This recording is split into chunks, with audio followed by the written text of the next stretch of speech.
Apparu dans les années 1990, dans des régions pauvres de la France, le concept de l'entrepreneuriat social fait officiellement son entrée dans les universités ivoiriennes. L'entrepreneuriat social se caractérise par la volonté de soumettre la performance économique aux critères de l'intérêt général. L'entrepreneuriat social, c'est la même base qu'un entrepreneur. Et à cela, on ajoute un impact social. Et l'impact social, c'est comment est-ce que je peux faire favoriser mon territoire à partir de l'argent, du business que je fais, que je crée, et comment je peux rendre service au territoire qui m'a permis d'entreprendre. Cette nouvelle approche entrepreneuriale, l'UFR des sciences économiques et de gestion de l'université Lorugnon Guédé veut en faire la promotion. Cette année, le gouvernement fait la promotion de la question de la solidarité. Il y a même un programme social du gouvernement. Il est bon que sur la base de ça, on approfondisse les questions de social, de solidarité. La rentrée académique de cette UFR a été l'occasion de faire une large promotion de l'entrepreneuriat social à travers des conférences et des travaux pratiques. L'introduction de l'entrepreneuriat social dans les modules de formation des universités est encouragée par les responsables de l'agence emploi jeunes. Pour une entreprise qui se crée, l'aspect social, l'aspect solidaire humanise un peu l'emploi, un aspect qui permet quand même à tout bénéficiaire de s'épanouir et de faire en sorte que plusieurs autres emplois soient créés. L'entrepreneuriat social vient permettre aux étudiants d'allier études à l'entrepreneuriat. L'entrepreneuriat social vient également comme une solution à l'épineuse question de l'emploi des jeunes en Côte d'Ivoire.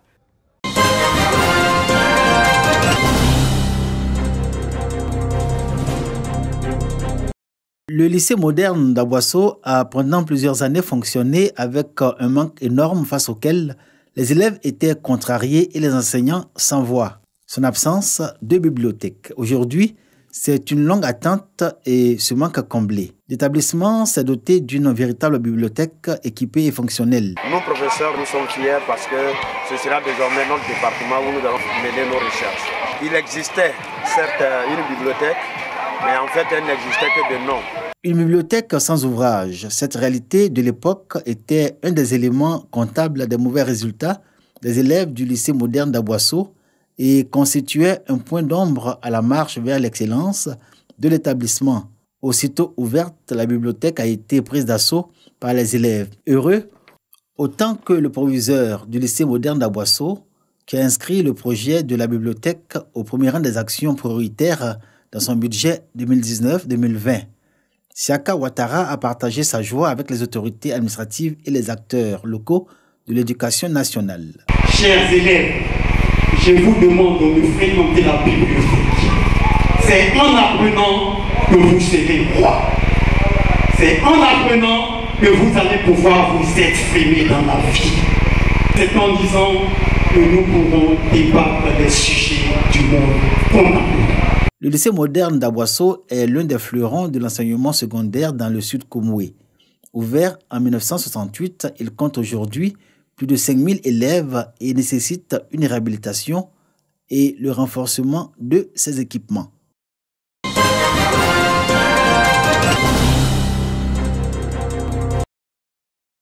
Ces élèves, venus massivement, tournent ainsi la page des problèmes d'effectifs pléthoriques, d'absence de table-banc et de classe, ici à l'EPP Mimia, un village du département d'Issia, dans la région du Haut-Sassandra. Et cela à travers l'inauguration d'un bâtiment de 3 classes entièrement équipé.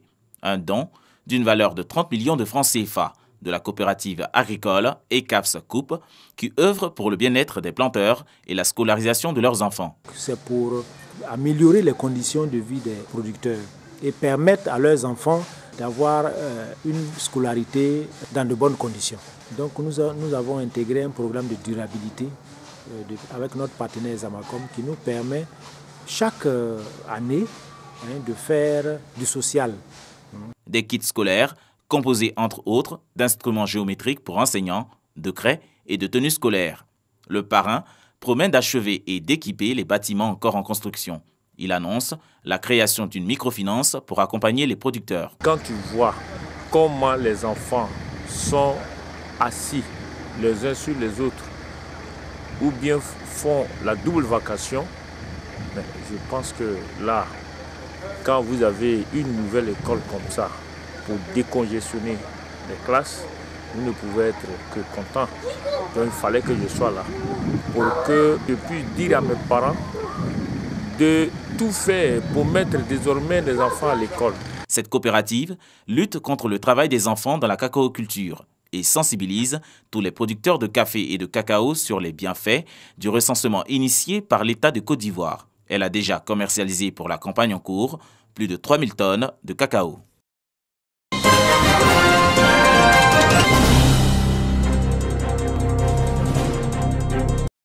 « 400 francs CFA, c'est le prix plancher obligatoire du kilogramme de la noix de cajou aux producteurs au titre de la campagne 2020.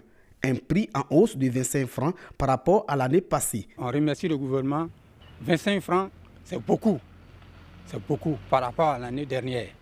Ça peut nous arranger, ça va inciter les paysans, les producteurs à avoir de l'argent pour pouvoir bien vivre. Les producteurs ne sont pas les seuls à être satisfaits de ce prix. Il y a un gain de 25 francs par kilo. Et pour nous, acheteurs, 25 francs de plus, c'est beaucoup. Donc, je voudrais en profiter pour remercier le chef de l'État qui a inscrit l'année 2020 dans son programme social. Ngoran Faustin, producteur dans la commune de Bouaké, appelle au strict respect de ces prix. J'aimerais que le coût soit à 400 francs et puis ça soit respecté. Il ne faudrait pas que les acheteurs qui viennent nous tromper n'ont qu'à marcher dessus. Ce respect des prix passe par l'application des bonnes pratiques de la récolte et post-récolte. Pratique pour aboutir à la qualité de la NACAD made in Côte d'Ivoire. Il faut que les producteurs puissent ramasser les noix de cajou au jour le jour, détacher la pomme avec les techniques qu'ils savent, sécher, trier, mettre dans les sacs en jute et mettre dans les clés. Ces pratiques-là sont connues. Il faut qu'eux aussi ils puissent faire leur part de travail pour que ces prix-là soient respectés. Pour cette année, en tant que premier producteur mondial de la NACAD, il faudrait qu'on fasse la qualité comme on a été premier en production. Parce que c'est par la qualité que le prix peut hausser. Si on est premier, il faut qu'on soit premier au niveau de la qualité. Les acteurs de la filière NACAD saluent le combat engagé contre le phénomène de la fuite des productions vers les pays frontaliers. Ça cause beaucoup de problèmes à notre économie ivoirienne. Donc nous, les acheteurs de cajou, nous avons demandé à l'État vraiment de nous aider à mettre un frein à ça. C'est-à-dire en engageant maintenant des bras de fer contre ces trafiquants de notre produit vers le pays voisin. La campagne de commercialisation de la noix de cajou s'ouvre le jeudi 6 février. Pour cette année 2020, ce sont environ 800 000 tonnes qui sont attendues contre 774 000 tonnes en 2019.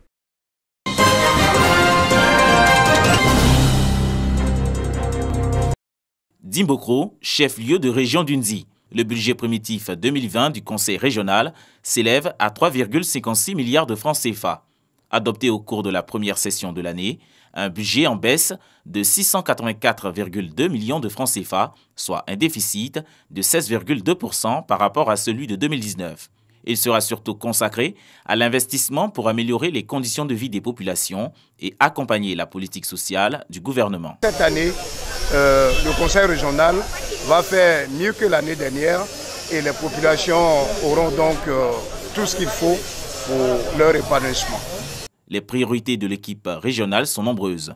Au nombre de celles-ci, la poursuite de la construction des centres de santé et leur équipement, d'écoles, de logements sociaux, la poursuite de l'électrification, l'ouverture des routes villageoises et surtout l'autonomisation de la femme et des jeunes. Le président du conseil régional d'Unzi, Kofi Nguessan Lataille, compte poursuivre les actions sociales entamées en 2019 et de l'autonomisation de la femme et des jeunes, notamment la remise de matériel biomédical et de permis de conduire.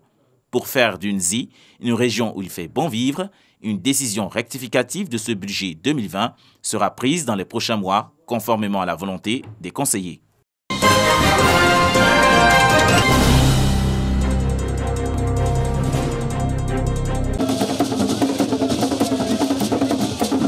Nous sommes à la célébration de la nouvelle organisation des générations à Yopougon-Kouté. Réaménager l'organisation pour être dans la même configuration que celle de tous les autres villages bidjans du peuple Hatchan. Objectif, permettre aux générations qui régneront à partir de 2021 d'être dans les mêmes tranches d'âge que celles d'Anono, d'Akwe Agban et de bien d'autres villages. C'est les Tchagba Doba d'alors et les Tchagba Agban qui sont désormais la génération Dougbo Agban.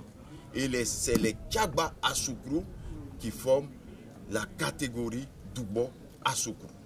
Oh yes. Voici la réalité du Yopou Nkouté et qui fait que le vide étant là, les Bressoués sont montés Tchagba. Il était bon que nous puissions sceller cette nouvelle configuration. En 2014, les Tchagba, déjà sexagénaires, accèdent au pouvoir suite à une mauvaise gestion de leurs prédécesseurs, les Dougbo. Ils vont régner en qualité de Dougbo et font le sacrifice d'abréger leur règne de 15 ans à la fin de cette année 2020. Parade dans les rues du village, prières et exhortations ont meublé cette célébration du consensus retrouvé entre fils et filles du village. Ceux-ci d'ailleurs se réjouissent de cette réorganisation de leur société. C'est un sentiment de joie qui nous anime, nous de la génération Tchagba.